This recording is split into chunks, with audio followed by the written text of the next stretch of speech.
Fourth module, Part 7, Soft Skills for Effective Interpersonal Communication. 7.1, Effective Listening. Communication happens between the one who communicates, that is sender of information, and one who responds or the receiver. Both have an important role to play for smooth and efficient communication. Listening is one of the important elements of communication. A message is said to be well communicated only if it is listened by the receiver and responded properly. Many people find talking more interesting than listening. 7.1.1 Meaning. Listening and hearing are two different concepts. Listening is a conscious activity which involves both physical and intellectual functions. It is a dynamic process. In other words, when a person carefully pays attention to the words that he hears and understands them, he is said to be listening. Hearing is the physical activity carried out by the ear involuntarily. Whether a person wants to hear a sound or not, their ear will accept. Listening, on the other hand, is different. Even while sounds of the words are heard by the receiver, if the receiver is inattentive and uninterested, he may not understand the message. He will not be able to become a part of the communication. Thus, listening is an active process while hearing is a passive activity. Listening means understanding the message given by the speaker and interpreting it correctly. It can be achieved by improving patience and concentration. 7.1.2 Features of listening. A good listener enhances the quality of discussions. Following are features of listening. 1. A dynamic process. Effective listening is the characteristic of a good communicator. It is an active process in which the listener pays attention to the message spoken and not clearly spoken by the speaker. He then interprets and evaluates the message. Giving feedback is important to show involvement in dialogue. Feedback can be in gestures or simple sounds of agreement. 2. Aims. Depending upon the audience, the aims of listening are different. Sometimes it also depends on the content or the speaker. The audience sometimes appreciate the views and ideas expressed by the speaker. Example, during the speech of a political leader in his rally. Sometimes they listen and empathize with the speaker. Example, students listening to experiences of alumni. A listener sometimes listens to selectively only that content which is relevant to him. Judges in any competition always have a critical mind and listen with the aim of evaluating the speaker. 3. Obstacles. Certain problems can affect the process of listening. Following are a few of them. A. Force. If the audience is forced to listen to the speaker, they cannot concentrate. B. Language. If the audience is not well versed in the language in which the speaker speaks, they may not be able to understand the message even if they are willing to pay attention. C. Emotional barrier. If the listener is upset or disturbed emotionally, then he will not be able to pay complete attention to the speaker. D. Environmental problem. Noisy environment or uncomfortable space can disturb the listener, affecting the listening process of the audience. 1. Retention of information. The listener interprets and understands the speaker's message. However, after a period of time, not all the information listened can be retained by him. To increase the retention of the listeners, speakers should take aid of visual aids and examples to communicate the information. The information should be presented in such a way that it relates to every audience so that they can retain it for their benefit. Taking notes while listening to the speaker can help the listener to have reference points with him even after a long time. 2. Requires patience. Listening requires involvement in communication. A good listener is one who listens patiently to the speaker and makes a mental note of all points covered by him. A listener should patiently wait for his chance to speak. In case of discussions or debate, a listener should wait for an opportune moment to speak about his views. After attentive listening, he will be in a good position to score points for him. Patient listening allows the listener to understand the speaker and his message well. Thus, the listener does not make any opinions based on ill judgment, but based on proper information. Listener should avoid interrupting the speaker unnecessarily. 3. Listening can be improved. There is formal training for improving communication skills in reading, writing, and speaking. There is no such training available for listening. Listening requires a correct attitude and interest. This positive attitude can be brought by developing the willingness to listen. By bringing discipline and self-control, one can improve his listening skills. 7.1.3 Importance of effective listening. Studies have shown that human brain's listening capacity is much higher than its speaking capacity. We should utilize this feature of our brain to develop effective listening. Listening not only improves communication but also develops good relationships and delivers good results. Following points bring out the importance of listening. 1. Effective communication. The listener is an essential part of communication. Effective listening ensures clear transmission of information from speaker to listener. By attentive listening, the listener can appreciate the speaker's efforts to communicate properly. He can also bring out defects in the speaker. Example: students who listen attentively can point out if any wrong information is given by the teacher or conveyed to him during the lecture that the concept is not clear. 2. Develops better understanding. By effective listening, misunderstandings can be avoided. Since sometimes there is no written record of spoken message, misunderstandings can occur. 3. Improve relationships. It can help to solve several problems in relationships. Elder members of the family feel satisfied and loved when they get a chance to share their experiences with people who listen carefully to their talk. Parents can help identify problems of their children if they listen to them attentively and look for unspoken messages and emotions in their talk. 4. Help to obtain information. The speaker expresses his ideas and emotions through his talk. Effective listening can help a person to get information from the talk directly or indirectly. The listener can develop his own ideas based on the information given by the speaker. 5. Helps in making decisions.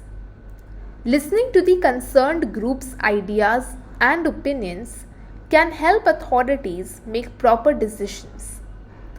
For example, by listening to the suggestions and opinions of both the superiors and juniors, management can make decisions that can benefit the organization as a whole.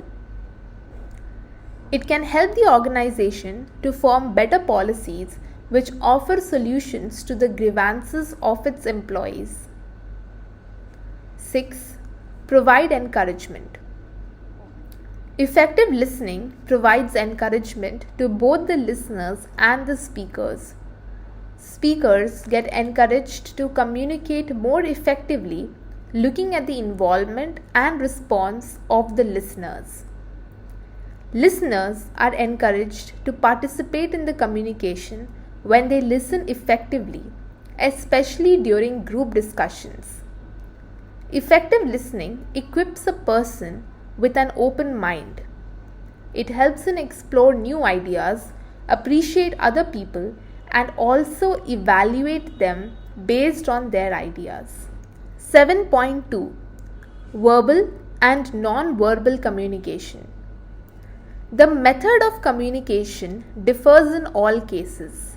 It depends on several factors such as the information provider, the target audience, types of message, and many a times on the place in which the communication is taking place. Throughout human history, several modes of communication are developed by man, and the list is growing with new technology.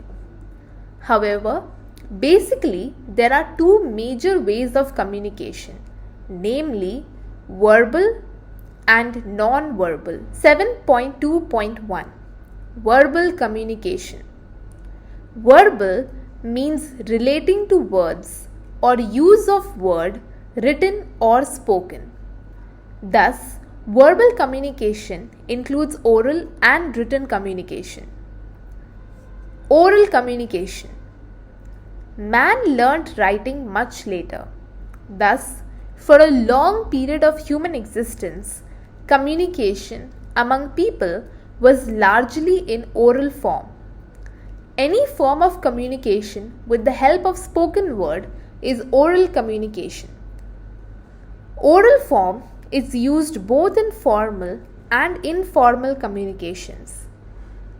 Speech connects to people more than any other method of contact. Oral communication can be classified further in personal and non-personal type. Personal communication is in which there is face-to-face dialogue. Example, discussion in classrooms, seminars, speeches, gossip, interviews, etc. Non-personal communication does not include face-to-face dialogue. Example, radio shows, telephonic conversation, etc. 7.2.3 Written communication.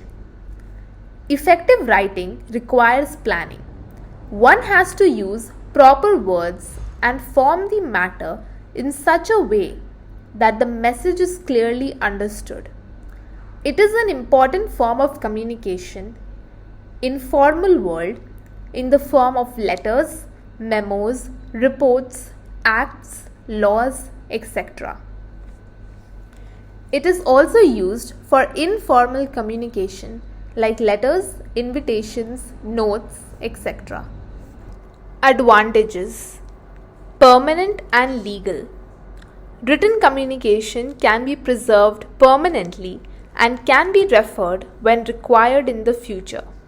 If written communication has signature of a person or seal of an organization, then it gains legal status and can be produced in court as legal evidence. 2. Accurate and precise. The writer plans the content to convey message to the concerned receiver. Thus, written communication is accurate and precise. This reduces the chance of misunderstandings as well. 3. Accountability. Since the name, place of the sender of the written message can be traced down, even if it is not mentioned on the written document, the sender can be held accountable for his message. In official communication, the message contains the name or signature of the sender. 4. Large and widespread audience. If the message has to reach a larger number of receivers, then written communication is a better option. It helps to communicate the message in exact same form at the same time. It is also a viable option for audience spread across geographical areas like various branches of the office. 7.2.5 Non-verbal communication. Any form of communication that does not involve the use of words.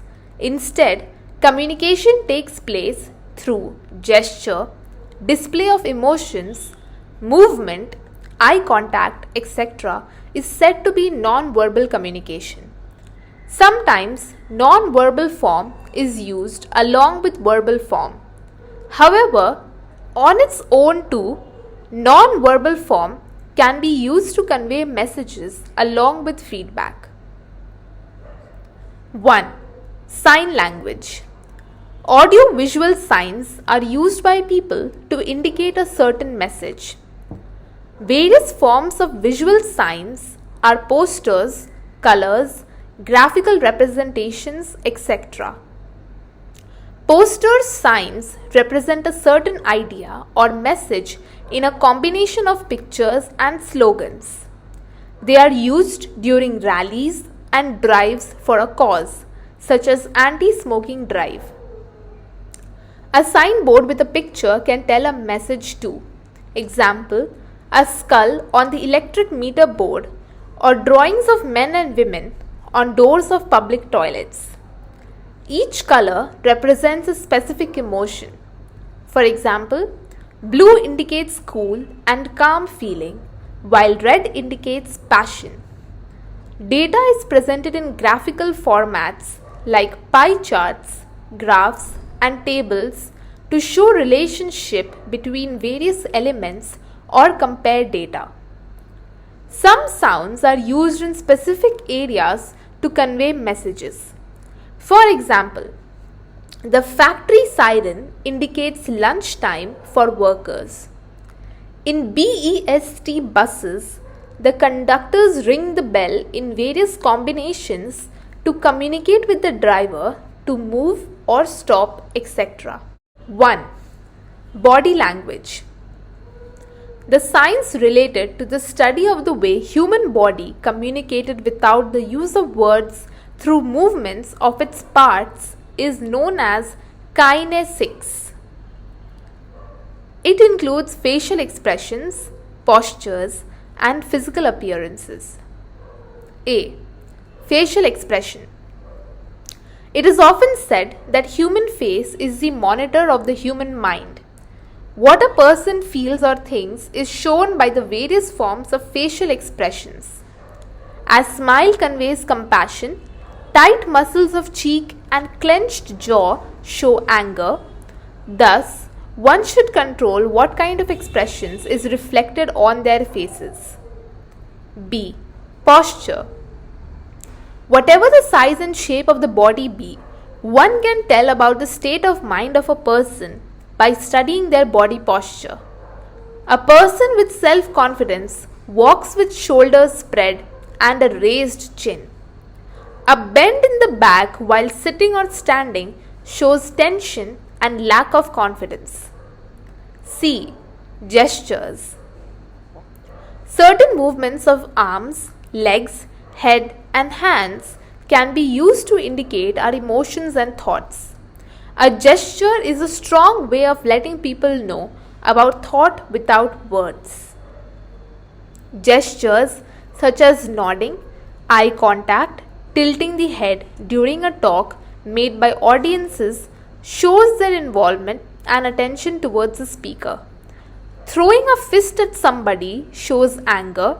Fiddling with objects during a talk or shaking a leg shows nervousness. Certain gestures in different cultures may mean different things. For example, nodding of the head up and down means saying yes in India, but it means a no in Bulgaria. D. Physical appearance. The complete personality of the person that reflects by his physical appearance, that is clothing, hair, etc., tells us about his opinions and ideas. The color of the clothes, their style, and the style of hair reflects the person's confidence. 2. Paralanguage. Paralanguage means the various features of speaking which communicate a message just like language. Paralinguistics is the study of pitch variation, speed of speaking, pauses, volume variation, and use of fillers. The speaker has to control the manner in which he speaks to communicate his message in a better manner. The way in which the speaker speaks conveys his ideas as well. It can be understood better with the help of following points. A. Pitch variation. Pitch of the voice is its range. The speaker can speak at a higher, lower, or moderate pitch according to the intensity of the content or to draw attention of the listeners to some important message. Use of same pitch for a long time makes the talk boring. In general, conversations, the voice pitch shows the excitement level of the speaker. A very low pitch shows a bad mood, while an angry person talks in a high pitch. B. Speed of speaking. People who are scared of a situation or nervous speak fast in such times. Control over speed of talking is important during lectures and presentations. If the lecturer thinks that the students do not understand a certain concept, then he can explain it again at a lower speed. Pause. Continuous speaking makes it difficult for the audience to understand the message. It is important to pause at appropriate time. A speaker may pause for some time before explaining a new point to see if the audience has completely understood the earlier point. He may also pause expecting any remark or reaction from the audience. D. Volume variation. It is important for a person to have control over volume of his voice. One can adjust the volume of voice depending upon the place where he is talking, number of people he is talking to, etc. For example, a person presenting before a group of 50 people speaks slowly, then people away from him may lose interest because they are not able to listen to him. Fillers. Non-fluency or fillers are short words which are used to connect to the audience in a better way.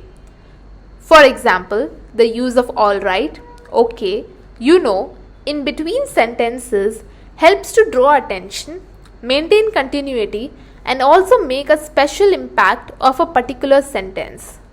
However, overusage of such words should be avoided. This can irritate the audience. 3. Silence. Silence can also convey the mood, message, or response of a person. It can be used to indicate positive reactions like approval, consent, or agreement. It can also show negative response such as disapproval, anger, or sorrow. During a talk, silence can be used in pauses to give the audience time to think and react. A. Space. The study of use of space for communication is known as proxemics. The amount of space a person keeps with others during communication depends upon various factors like relationship, surrounding, social norms, etc. The normal amount of space during casual conversations at personal level between the communicator is about 18 inches to 4 feet. When the relationship among people and the environment is formal, the distance may be between 4 to 12 feet. Beyond 12 feet, the space becomes a public space. The relationships are formal and number of people involved in this is greater. The type of conversation also decides the use of space. Proxemics also involves seating arrangement and territoriality. Example, Parking one's vehicle in the same place every day shows marking of personal space. If a person wants to be more involved with the speaker and is interested in the talk, he may take a seat in the first few rows of the auditorium. B. Time. The use of time by a person tells about his personality. A person who is punctual and manages time well is considered disciplined and gains respect among colleagues and subordinates for this quality. Using one's time well is also a quality. People who arrive late for meetings give a negative impression about themselves. C. Touch. Haptics is the study of touching. In different cultures, touching has different meanings. A firm handshake is a symbol of confidence. A hug may be considered a friendly way of greeting in some cultures, but in some cultures it is considered offensive.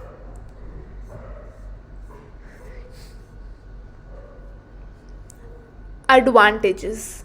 1. Facilitates interaction. Non-verbal communication is advantageous when the audience has certain impairments such as hearing problem, slow learning, or even illiteracy. Even otherwise, the speaker can strike a good interaction with the audience because of his informal gestures and use of sign. 2. Creates impact. Visuals and graphics make an impact on the minds of the audience. They are able to recall it even after a longer period of time and relate information with such visual memory. Positive gestures and confident body language creates a good impression on them. Thus, it enhances communication. 3. Develops relations. Positive body language and facial expression attracts people. They send vibes of warmth and happiness. So it helps to create and develop relationships in both formal and informal settings. Disadvantages. Problem of misunderstanding. Sign and body language can be misunderstood by the audience. Colors, visual signs, and gestures may have different meanings to people from different cultures. Thus, a wrong message could reach the people. People may also identify voice variation differently. For example, if the speaker is speaking in a high pitch to emphasize on a point, the audience may see it as aggressiveness. 2. Irritation. Audience may get irritated with the use of fluencies if used frequently by the speaker. It may distract the audience as well. 3. Quality of communication. Sometimes the speaker may be good in use of non-verbal communication to keep the audience interested, but may lack content in his talk. Quality of the communication is also important with attractiveness. 7.3. Public speaking. Public speaking means the process of speaking to a group of people in a structured manner. It is a powerful medium for motivation, influence, informing, and entertainment. Many people have stage fear, that is, fear to speak in public, while some can engage the audience for a very long time. Fear and nervousness can be overcome by practicing some basic steps and improving one's confidence level. Following are a few of the essential elements to develop oneself as a good public speaker. 1. Structuring the talk. Whatever the purpose of the public talk is, the speaker should prepare the talk in stages of introduction, main explanation, and conclusion. Such practice will help the speaker to convey message to the audience according to their understanding level without making it boring. It will give the audience a clear idea of what they have to expect from the talk and also prepare questions at the end. 2. Preparation.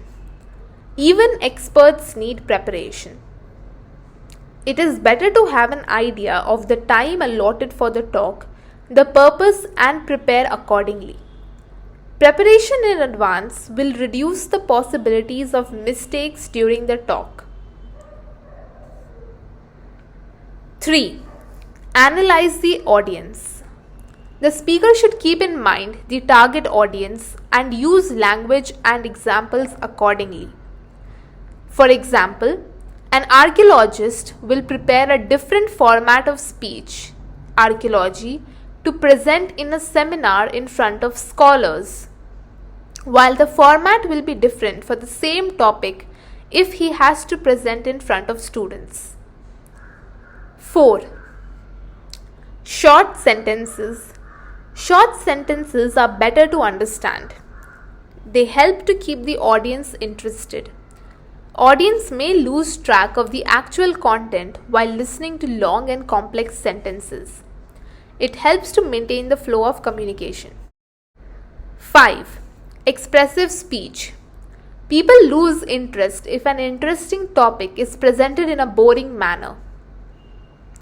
A speaker should use decorative language to describe the content and help the audience visualize the topic that is spoken about.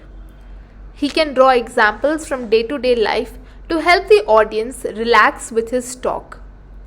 He should use humor to keep the audience connected and refresh them after some time.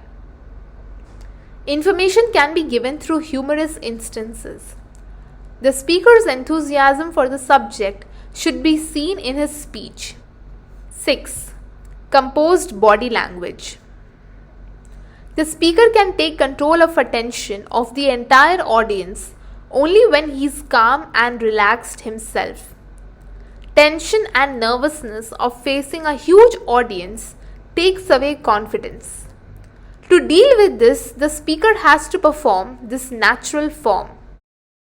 Being confident, cheerful creates a positive impact on the audience.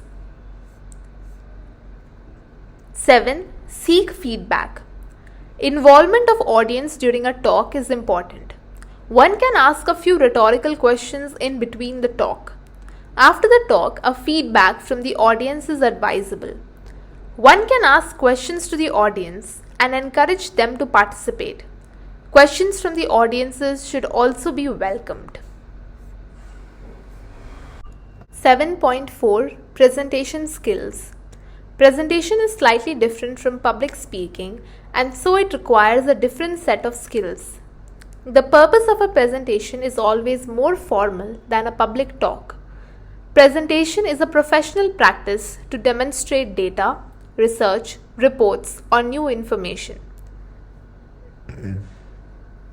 They are done on several occasions by students for their projects, business person to present data for clients, and also scientists to present reports, etc. The presenter has to keep in mind the following points to make an effective presentation. 1. Structure the presentation. Presentations are scheduled for events. Thus, a speaker should utilize time well to prepare the presentation. He should see to it that the presentation should convey all points he wants to say, is based on the theme of the event, and has a proper direction to it. Brief the audience about the topic before beginning with complete details. Include a lot of examples to make the presentation interesting. Make a neat and point style of presentation. 2. Presentation. Appearance of the presenter makes an important impression on the audience. It is important for the presenter to be formally dressed and to be neat. Appearance of the PowerPoint presentation is equally important. A PowerPoint presentation having paragraphs, bold font, too many images with no caption makes the audience lose connect and concentration with the main content. It also shows lack of research by the presenter. 3. Knowing the audience. As in any public talk, it is important for presenter to know his audience. The audience expects information from the presenter. He should be able to give it to them and in the way they understand. Audience evaluates him not only on the content but also on the way it is presented. 4. Controlling the environment. The presenter should be comfortable in the environment he is presenting in. It is better to make all preparations like setup, checking the mic, checking if PowerPoint works on the laptop, etc. on his own before the presentation.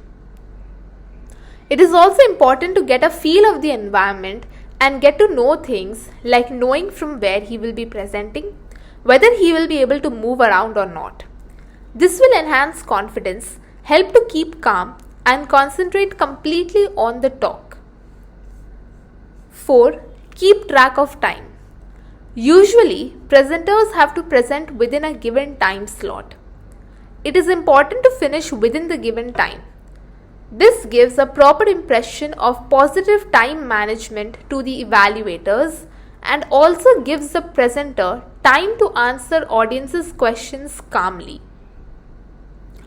It also shows that he respects the time of the audience. Rehearsing the presentation is important to be able to manage time as well as completely cover the topic. 7.5. Barriers to effective communication.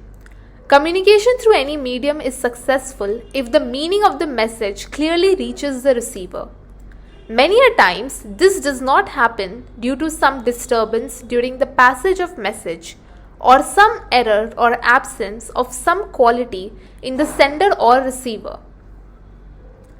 Any such problem or obstacle is termed as a barrier to communication.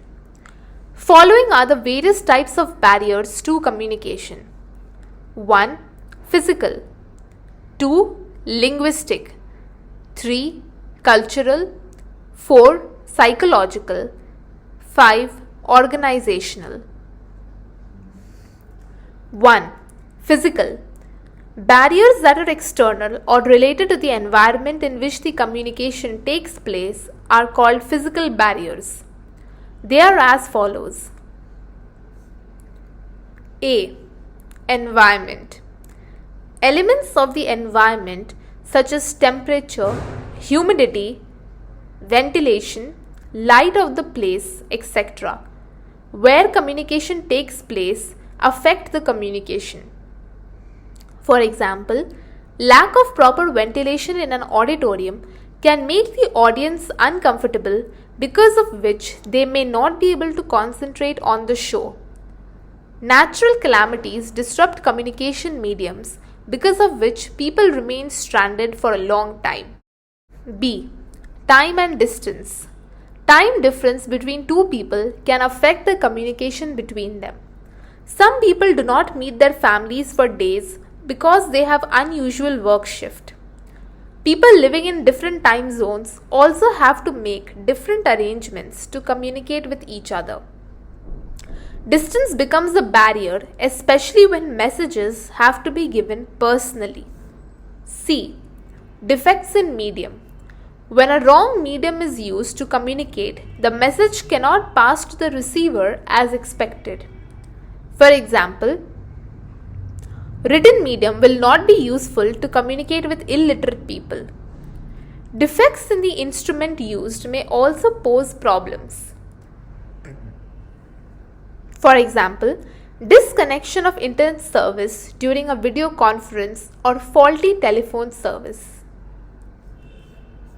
2. Linguistics. Language is the primary tool of communication. Problem may occur in communication if there is a problem in understanding the language, pronunciation, or meaning of the words. A. Difference in language. When the people wanting to communicate with one another are not familiar with each other's language, they may not be able to communicate effectively. Different languages have different meanings for a single word. For example, in Spanish, burro means donkey, while in Italian, it means butter. Such problems create misinterpretations and misunderstandings. B. Jargon. Technical terms particular to a field are called jargon. For example, People who are interested in space but are not physics students may not understand a lecture if jargons are used by experts talking in the lecture on space research. Thus, the speaker should keep audience in mind and use the words accordingly. C. Ambiguity. Similar words may mean different things when used in different contexts. This may cause misunderstanding. Homophones are words with same sounds but different meaning, like hair and hair, may create confusion during a communication. The same color may have different symbolism in different cultures. Christian brides wear white on their wedding day. Hindu married women wear it when their husband dies. Confusion and misunderstanding due to such problems can be overcome by a proper knowledge about the culture that one is going to interact with.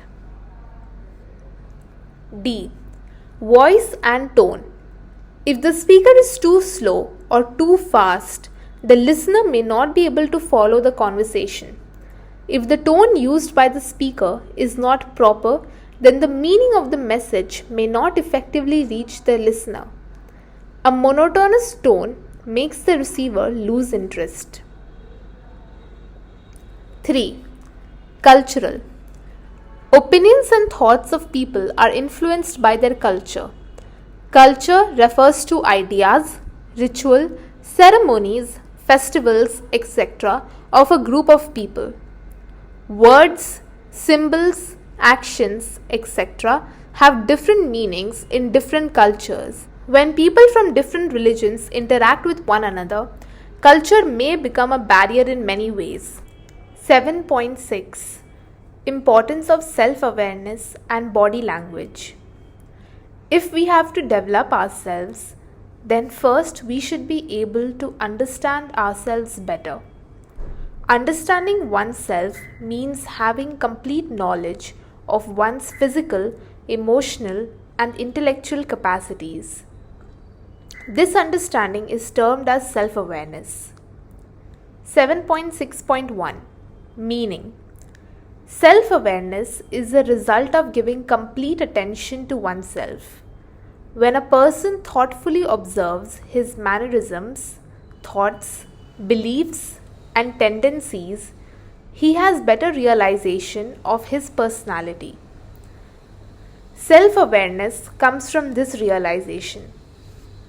It is knowledge of what is happening within us. It is comprised of the following three specific capabilities: emotional self-awareness, accurate self-assessment, and self-confidence.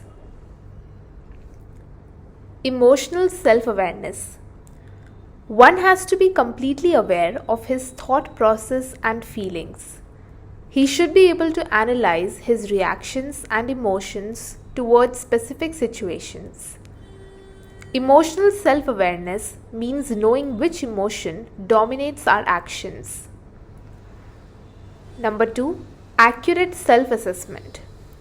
One has to be aware of his strengths and weaknesses. This will help him to improve his capabilities by dealing with his weaknesses. Such practice will provide him the ability to make right choices for him. Also, he will be willing to bring out necessary improvements in him to take advantage of all opportunities. 3. Self-confidence. When one is aware of his emotions, personality, and attributes, he becomes confident of himself. Self-confidence displays assertiveness, maturity, independence, and enthusiasm in one's behavior. However, a balance in self-confidence is required so that it does not affect one's behavior and performance. 7.6.2 Importance. Self-awareness is the key to success and peace. People who are aware of themselves tend to be at peace with them. This allows them to have more strengths than weaknesses. It is important to identify one's own self from within to make wise choices in personal and professional life. 1. Acceptability. Self-awareness enables a person to accept his weaknesses. He can make himself stronger by developing his strengths and overcoming his weaknesses. He can accept criticism of his faults and mistakes in a positive way because he knows that such attitude will help him perform better next time. He also understands the weaknesses of others. 2. Empathy. Self-awareness helps to empathize with others. It helps to take control over emotions and understand the people in difficult situations. Thus, it can lead to understanding others' perspectives. 3. Positive attitude. Self-awareness encourages optimism. People tend to a positive attitude towards favorable changes. It motivates them to take positive actions against harmful emotion and behavior. It helps to bring out the best in oneself and improve one's self-image. Self-awareness encourages people to look towards challenges with confidence. 4. Decision-making.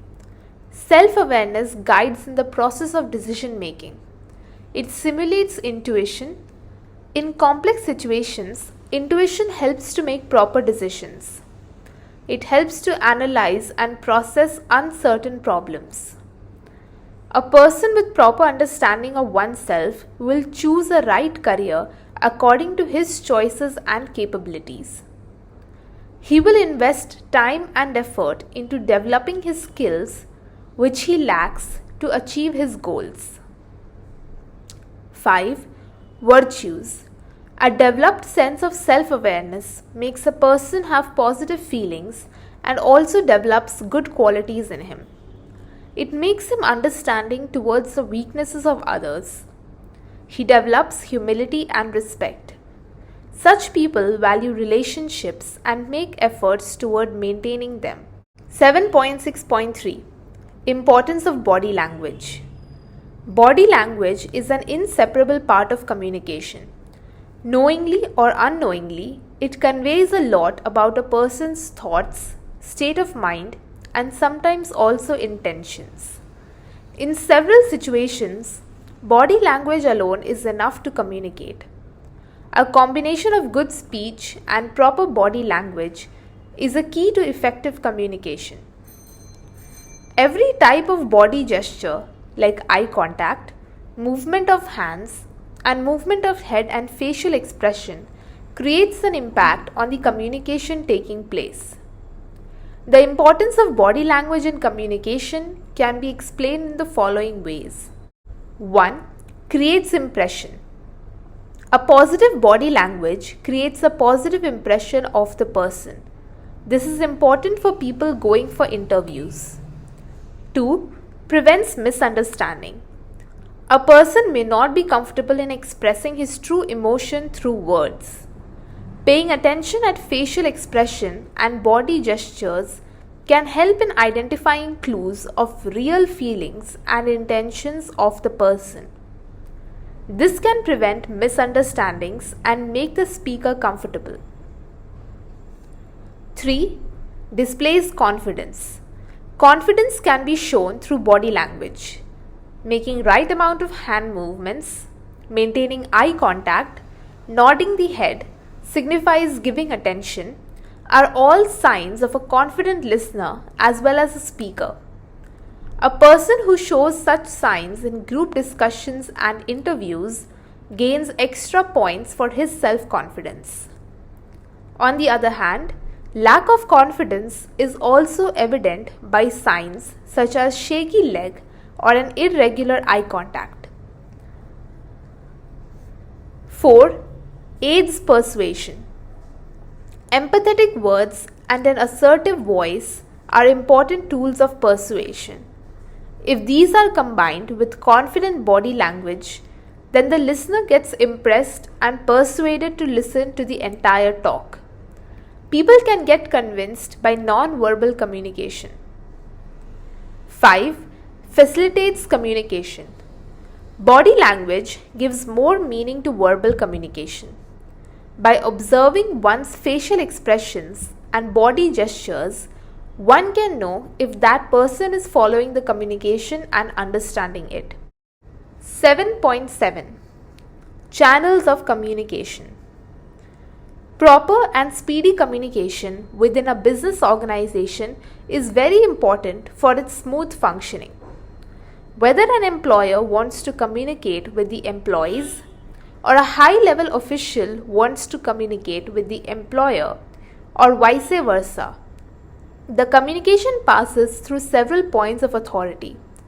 These points through which communication happens is known as channels of communication.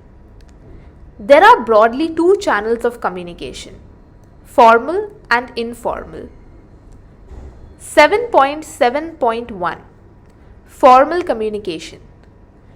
Communication that takes place through the hierarchical lines of authority by following protocol is called formal communication. Types of formal communication depend on the direction of authority. A. Types of formal communication. 1. Downward communication.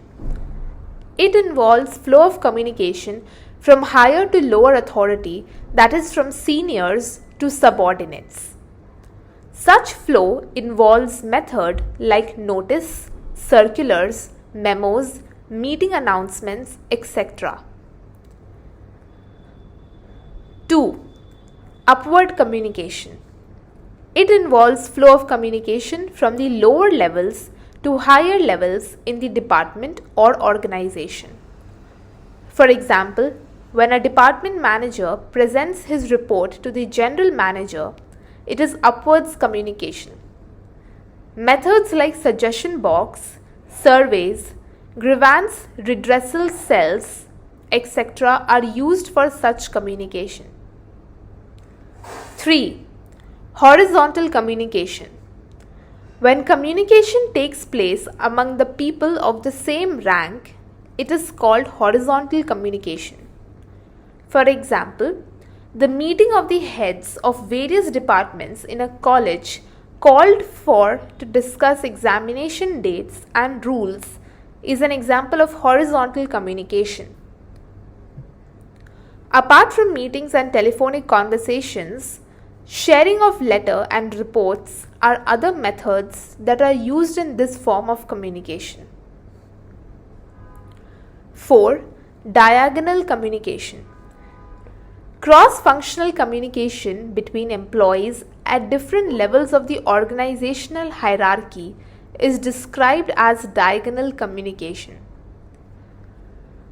When there is a need to avoid the horizontal and vertical channels of communication in decision making, the best way out would be diagonal form. For example, the executives from human resource executive will have to communicate with the finance department officials for certain information on new recruits. 7.7.2 Informal communication. In every organization, an informal channel of communication exists, termed as the grapevine. It is called so because it stretches throughout the organization in all directions, irrespective of the authority level. It is unstructured and not under complete control of the organization. It is defined as the informal transfer of information through gossip or rumors. Informal communication occurs almost all the time in an organization. Topics from the appointment of new manager in the department, anger of a certain subordinate, change in HR policy of the organization, etc. are discussed by officials of all levels among themselves informally. Such information is passed from one person or group to other person or group. Subordinates discuss their problems and fears related to work with each other and share their opinions over management policies. 7.8 Writing formal applications. When communicating with authorities at any level, from Secretary of the Housing Society to corporator of the ward, one has to make use of formal letters. Formal applications are written for various purposes such as job application, application for a course, permission letter, etc. Depending upon the purpose, the structure of the letter may change. However, certain features like formal style of language, use of proper words, use of short paragraphs, and concise message, as well as factual information, remains the same in all. We will discuss writing of mainly three forms of formal applications, namely job application letter, statement of purpose, and the resume. 7.8.1 Formal application. A job application letter is a formal persuasive letter from the candidate to the employers. The candidate presents his eligibility and interest for the job through the letter. The letter highlights the qualifications and experience that makes the candidate a right fit for the job. Through the letter, the candidate points out ways in which he will be beneficial for the company. He requests the employers to give him an opportunity to present him better by selecting him for an interview. To serve all these aims, it is important that the letter is structured in a proper style. It should have an interesting opening. The opening should catch the reader's attention. The main body of the letter should consist of all details about the candidate relating to the job. The employers will not be impressed to see irrelevant information. The letter's closure should be such that it convinces the reader to take positive action. While structuring the letter in the above style, the candidate should be careful about some details. The candidate should not use very heavy words and decorative language. The letter should be in simple language with short, simple sentences. Ideally, the letter should be typed. It makes it easier to read. Formal fonts such as Times New Roman or Arial should be used. The font size should be readable. The candidate should thoroughly proofread the letter before dispatching it. Grammatical and spelling mistakes in the letter leave a bad impression on the employer. Enclosures made should be mentioned at the end of the letter. Proper opening and closing salutations like respected sir or madam, yours truly, sincerely or faithfully should be used. One should sign at the end of the letter. An application letter written in response to an advertisement is known as a solicited letter. The date and reference of the advertisement should be given in the letter. When the candidate writes an application after getting information about the vacancy from an indirect source, it is known as an unsolicited letter. The source should be clearly mentioned in the letter so that the employers can contact them for reference. 7.8.2 Statement of Purpose. After the completion of graduation, a student is required to write an application essay to any institution which tells them about the student's aims, interest, and knowledge for higher studies. Such an essay is generally termed as Statement of Purpose or SOP. An effective SOP makes the student eligible for admission in the applied course. The admission staff and faculty of the institute get to know more about the student apart from scores. The student should concentrate on presenting himself at his best through the SOP.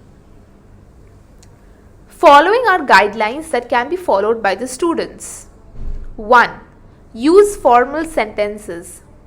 Use of words such as kind of, you know, like, etc. should be avoided.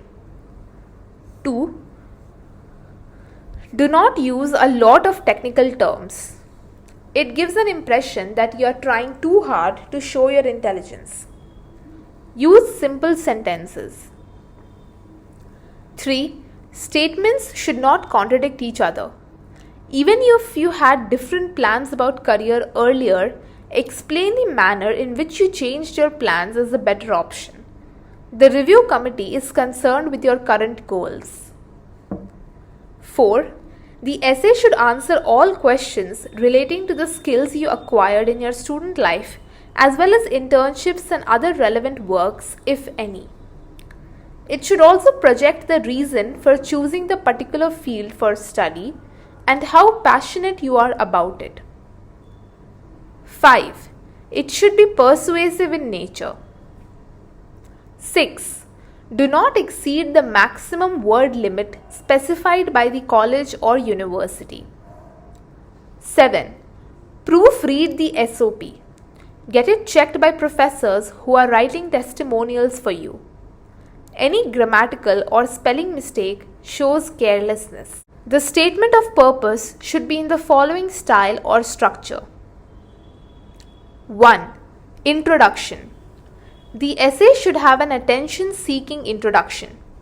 It should consist of a brief introduction about yourself, followed clearly with which course you are applying for. 2. Purpose of study.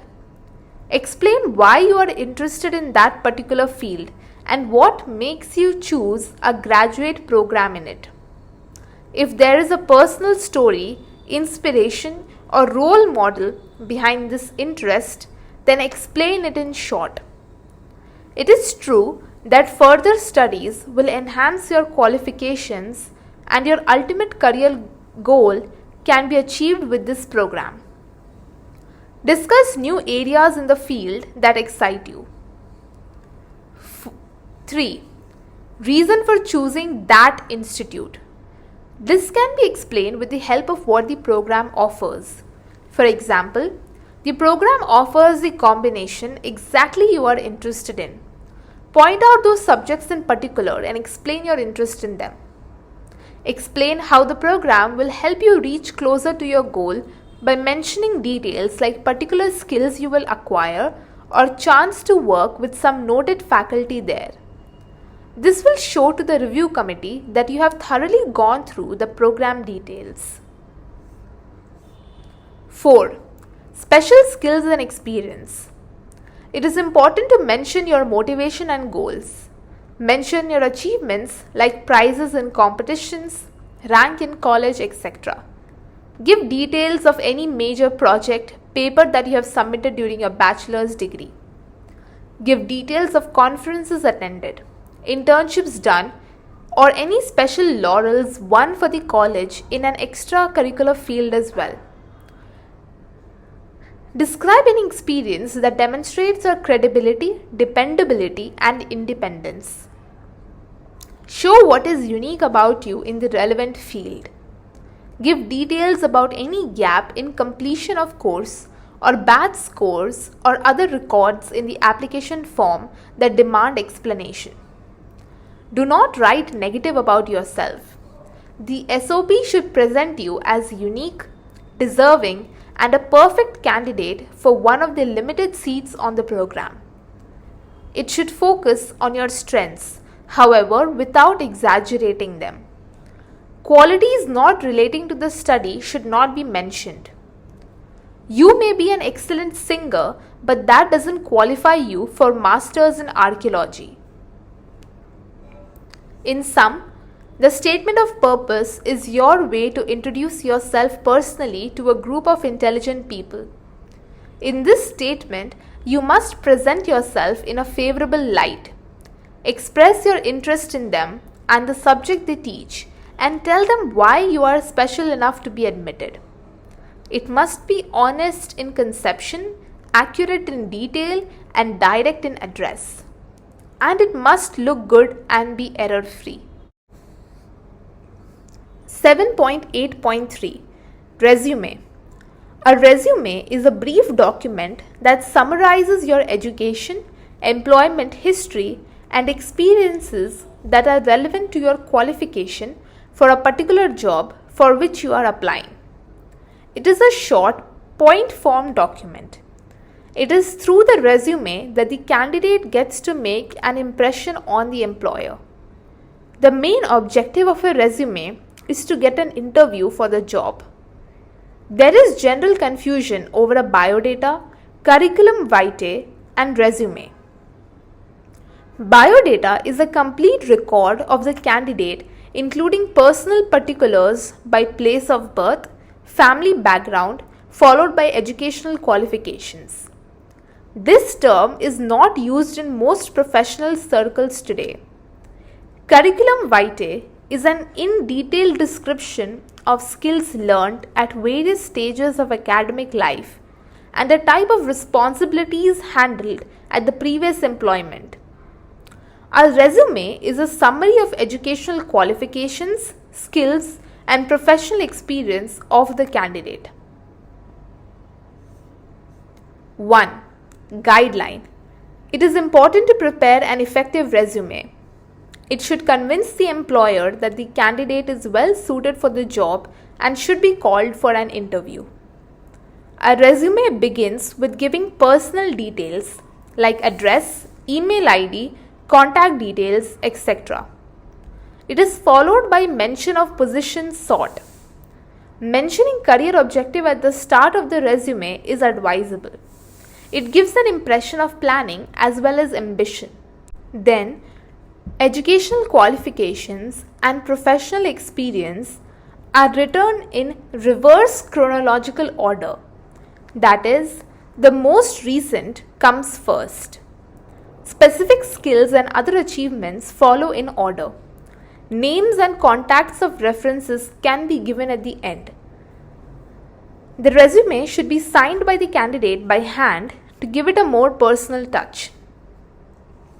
Following guidelines should be followed to create a flawless resume. 1. The resume should be concise. It should not exceed 2 pages. 2. The resume should not have complete sentences. It should be in point form. Each skill, qualification should form a bullet point under a side heading. 3. Headings should be named properly. Example, experience instead of previous jobs. 4. All records mentioned should be factual. 5. Negative or irrelevant information should not be mentioned. 6. Any development or training programs attended should be mentioned. 7. A good quality paper should be used for printing it. 8. Font type and size should be formal. 9.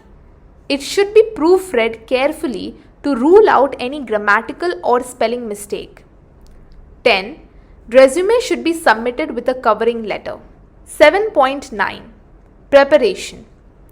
Every important step in educational or professional life requires proper preparation. From the smallest of exam to the toughest one, preparation improves confidence, success rate, and also improves the person for future steps in progress. 7.9.1. Group discussion. Group discussions are formal discussions held to test the candidate's knowledge, ability to formulate their ideas, and express them in the best manner possible. They are a platform for the participants to express their opinions. They are structured programs held with a specific purpose. Group discussions can be held for various purposes such as exchange of various views on a particular subject, facilitate decision making by involving various parties, developing information on a particular issue, problem, or creating awareness about some issue. 1. Essentials for preparing for a group discussion. Whatever the purpose of group discussions, the participants can make it successful by following some essential guidelines as given below. A. Think before you speak. Participants should jot down points which he is going to make in the discussion. This will help him to give direction to his talk and he can avoid contradicting himself. B. If he has any doubts, he should clarify them with the organizers to avoid diverting from the topic or speaking irrelevantly. C. Taking initiative in the discussion shows leadership skills. D. Be assertive, not dominating. If you disagree with somebody, say so politely. Use persuasive language with reasoning and courtesy. F. Do not take anything personally. Do not get emotional about your views. Tone of voice and rate of speaking should be moderate. G. Every discussion is structured. Keep a tab on the time. Do not speak after the time is over. Alert people who are taking too much time and ask them politely to give others a chance to speak. H. Participant is judged not only on his talk but also on his body language. He should maintain a calm posture and display a positive attitude. 7.9.2 Interview. Interview is the final step to selection for a job. It is a face-to-face communication held between the candidate and the employer. Candidate must well prepare his answers and also questions related to the job profile, if any. Following guidelines can help the candidate to present himself confidently and get his chances of being selected stronger. A. Technical knowledge. The candidate must be thorough with technical knowledge related to the position sought. He should be aware of recent developments in his field. He should be able to explain any query related to the records mentioned in the resume. Candidate should think before he answers any question. If he does not know any answer, he should say so directly. Avoid giving fake answers. B. Appearance. Candidates should dress formally. Clothes, footwear and hairdo should be comfortable. Punctuality. It is advisable to reach at the venue of interview much before the schedule.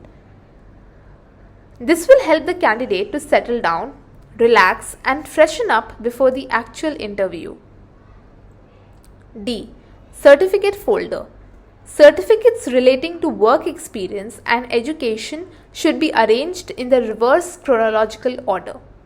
It should be kept handy while entering the interview room so that it can be easily given to the interviewer when asked for. He should collect all his papers and certificates after the interview. Body language.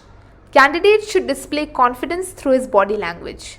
He should avoid stiff body and broad smile as they display overconfidence and also tension. He should be relaxed and have a pleasant facial expression. He should take his seat only after the interviewer instructs to do so. The candidate should maintain eye contact with all the interviewers. He should use polite language. He should greet the interviewer after entering and before leaving the room. F. Exit. After the interview is over, the candidate may ask for a feedback. After coming out of the room, he should avoid sharing all details of the interview with other candidates. 7.10 Leadership skills and self-improvement. Leaders show their team the way to work. He is the source of inspiration and encouragement to the followers. They lead by example. He is held responsible for the entire team's success as well as failure. A team with a dynamic and envisioned leader has higher success rate. Leaders are creators of good teams. It is said that one is born to be a leader. However, if a person polishes his qualities and develops right attitude and skills, he can grow to become a leader from any stage of his life. Leadership is a process of social influence which maximizes the efforts of others towards the achievement of a goal. A leader plays several roles according to requirement of situation. He is a task manager, arbitrator, listener, and ideology maker. He is the identity of the followers. From personality, behavior, attitude, and skills, everything is important to become a leader and maintain that position. 7.10.1 Characteristics of effective leadership. Leadership skills refer to special characteristics of an effective leader. Leadership, when forced upon the followers, does not command respect. People follow the leader only out of fear or certain obligation. Effective leadership leads to progress of the whole unit, be it a country, a sports team, or an enterprise. Following are the characteristics of an effective leader. 1. Initiative. Many people have plans. However, only those can become leaders who take the first step to make their ideas come in reality. A leader shows the way things have to be done to his team. 2. Vision. Leaders have plans and they know where they want to take their team. In the vision, it is not only how he leads the way, but how he prepares his team and they together achieve the goal as a team. He should build confidence amongst the members in the vision and make them realize that each one's effort will be counted in achieving it. The leader should be focused and passionate about the development of his team. 3. Communication. A good leader communicates with his team members. He proposes a plan, takes opinions, and let others express themselves, even if it means disagreeing with him. He does not impose decisions, but explains his decisions to his team members. He informs members of their roles in the team. Communication helps build trust and confidence between the leader and his team. He should be able to hold the team together by helping all members to gel with each other. 4. Administrate. Leader is also the manager of the team. He plans, organizes, controls, and directs the resources of the team. 5. Decision making. A leader should analyze all factors before taking decisions. In times of emergency, the team looks up to the leader or immediate action plan. He should be able to handle pressure and take quick decisions in such situations. 6. Persuasion. A good leader uses persuasion to create his influence. He gives demonstration of his skills, builds strong image of his vision, and creates confidence among the team members by positive talk, rewards, and by showing trust. A leader who uses force or coercion to establish his influence is not an effective leader. 7. Innovation. A leader should develop new ways to deal with new problems. He should take risks to help the team achieve its goal. 8. Values. A leader with a weak moral base is undesirable by the team. Leaders have power in their hands. This power can shake the values of the leader. However, a person with strong guiding principles can deal with any such situation with integrity. The team members trust their leader for their well-being. Effective leadership demands accountability to the team members and transparency in decision making. He should be trustworthy. As respect beats respect, he should respect every team member for their qualities. He should be compassionate with them.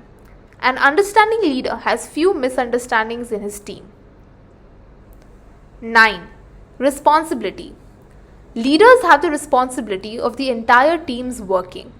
This means they have to take responsibility of not only their success but also failure as a team. This means while he should accept that something better could have been done and mistakes were made, he should find ways in which the members realize their mistakes and act upon them positively. He should also appreciate team members for their efforts and motivate them to keep their spirits up even after failure. 10. Development. A leader should devise such methods and techniques which will help each team member to understand their capabilities and perform to the best of their abilities.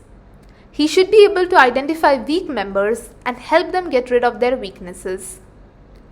7.10.2 Styles of leadership. There are as many styles of leadership as there are leaders. Each leader develops his own way of leading his team depending upon his nature, philosophy, and ideas. By analyzing important and influential leaders around the world, experts have identified certain types of leadership. A few of the important styles are discussed below. 1. Autocratic leadership. Autocratic leaders use force and coercion to influence the followers. They control all resources and centralize all power in their hands. They do not consult others while making decisions. The subordinates do not have the power to question the decisions of the leader. Followers remain in fear of the leader and lose respect for him. 2. Bureaucratic leadership. Leaders who follow the given rules strictly belong to this style. They do not use their own ideas, nor do they consult anybody before making decisions. They do not take responsibility for their actions and blame the system for any failure. Followers do not have respect for such leader and often become irresponsible towards their work due to the attitude of the leaders. 3. Participative leadership. The leader shares information with the team and invites suggestions and opinions. His decision remains final, but he involves the members in decision-making process. Such leadership builds a strong informal relationship among the team and its leader. Confidence shown by the leader in the members helps them perform better and feel a sense of responsibility. Such leadership can be successful only when the leader is influential enough to maintain control. 4. Laissez-faire leadership. In such leadership, the leader adopts the leave it to them attitude. Such leaders allow the team members to work according to their ways. He remains more of a guide to coordinate the entire team and keep all members in sync with each other. The authority to make decisions, solve problems is given to the team members. However, the responsibility of the decision is shared by the leader and the team. 5. Paternalistic leadership. Leaders who consider their team as a family. The relationship between the leader and the followers is very informal. Mostly all decisions are taken by the leader. He may or may not consult his followers. This type of leadership works successfully in organization with less number of members. 6. Sociocratic leadership. For sociocratic leaders, the interest of the members is more important than the interest of the organization. All decisions are taken by the leader after consulting the members. They tend to encourage good teamwork and creative collaboration. 7. Bureaucratic or task-oriented leadership. For task-oriented leaders, the task or goal of the organization is more important than any other factor.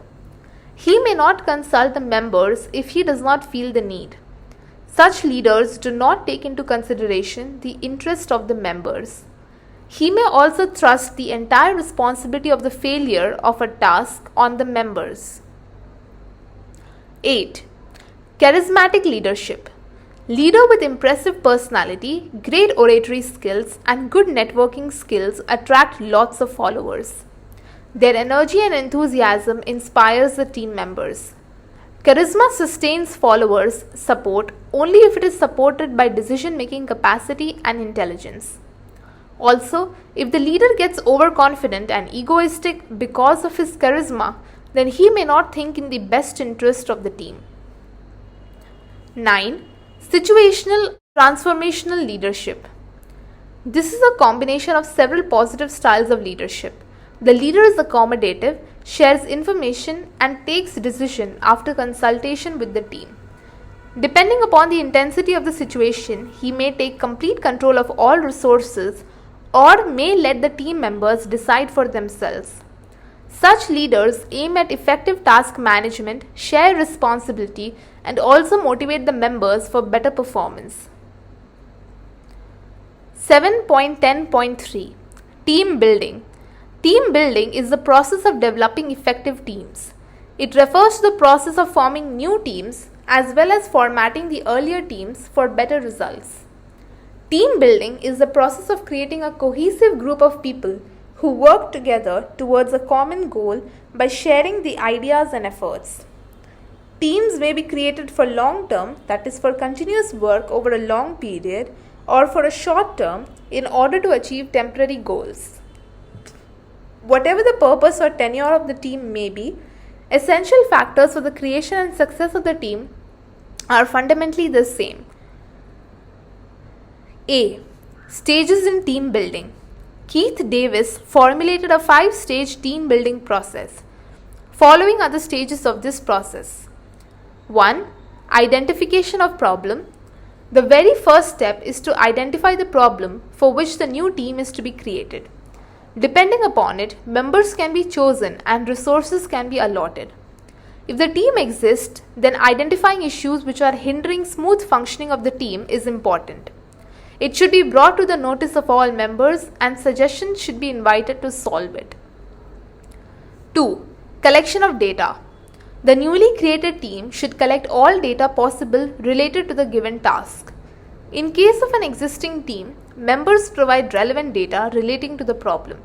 A guide, internal or external, helps them to survey all sources of data. 3. Analysis of data. The team members analyze the collected data. The entire team works together. Each member is assigned a particular part of the task. Members are encouraged to think from new point of view and avoid the mistakes done earlier. 4. Resolving the problem. At this stage, a solution is sought to the problem based on analysis. Viewpoints of all members are taken into consideration. It leads to a win-win situation to the conflicting parties. The group members get a new experience in problem solving. They may come across new data or find out areas which lacked efforts. This increases their confidence. 5. Action. The members take suitable actions to put back their team in good performance. Team building process result in high morale of the team and boost cooperation among them. Some members may be replaced or new members may be added at this stage to give a fresh start to the team depending on the requirement of the goal. The process helps team members to identify potential areas of development in the team. B. Significance of team building. 1. Team building process increases the morale of the team. It brings back the confidence of the team members. 2. It leads to better cooperation among team members. Teamwork thus enhances. 3. Team acquires a new approach towards identifying and solving problems. 4. Team members achieve higher job satisfaction. 5. The process leads to higher efficiency of the organization and better use of its resources. 6. It leads to higher level of trust and support in the organization. 7.11 Summary. Effective communication is a very important element at personal and professional level. Good communication skills can help a person to move up in the social and professional ladder more smoothly. Good communication reduces the chances of misunderstandings and conflicts and helps greatly at workplace. Bodily gestures and other non-verbal means of communication pass on very important message and plays crucial role in interpersonal relations. We have also discussed in the above chapter the guidelines to prepare for an interview, how to prepare a resume, how to be effective in group discussion and at the interview. The importance of good communication skills, written, unwritten, verbal, non-verbal, for all these was discussed in greater detail.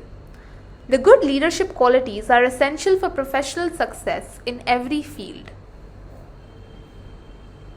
7.12 Unit End Questions. Question 1. Effective listening is important for effective communication. Do you agree? Give reasons. Question 2. Write a note on oral communication. Question 3. State the advantages and disadvantages of written communication. Question 4. Write notes on the following: paralanguage, body language, and advantages and disadvantages of non-verbal communication. Question 5. Explain the meaning and importance of self-awareness. Question 6. State the importance of body language in effective communication. Question 7. State the advantages and disadvantages of informal channel of communication. Question 8. Explain the importance of a statement of purpose. Question 9. Discuss the ways to make a formal application impressive. Question 10. How is team building beneficial to an organization? Question 11. Describe the process of team building. Unit end.